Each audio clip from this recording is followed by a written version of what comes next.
Umalis na pala si pare, nag-abroad na. Tapos ako hindi ko alam. Hindi naku pare. Biglaan lang yung alis niya. Ano ka ba, isang araw pa umalis yung pare mo? Hindi ko man lang ako sinabihan, Mare, para alam ko. Siyempre, asasuhin ko yung pare mo, taalis na nga. Baka naman pwedeng dito na tayo, Mare, sa bahay mo. Oo, pare. Baka may makakita sa atin dyan, mga kanila. Wala na Maring CCTV pag ganitong oras, mga tulog ni Marites.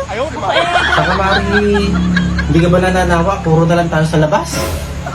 Ano na pare, at least doon, yung guard lang yung makakita sa atin. Bibigyan mo lang ng pangyosi yun, okay na. Saka magastos Mare pag sa labas. Total, umalis na pala si pare. 2 taong kontrata yun.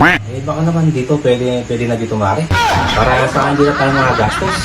Saka Mare, kaalis ni pare, alam ko malumbay ka ngayon, kaya samahan kita ngayon Mare. Di ba umalis si pare? Pinabaunan mo ba? Hindi. At bigla nga yung tawag sa Pero, kanya. wawa naman ni pare, di mo pinabaunan Yan mo, ako na lang babaon. Ikaw talaga pare. Ako na lang Mare, tara nga sa loob. Sige na nga.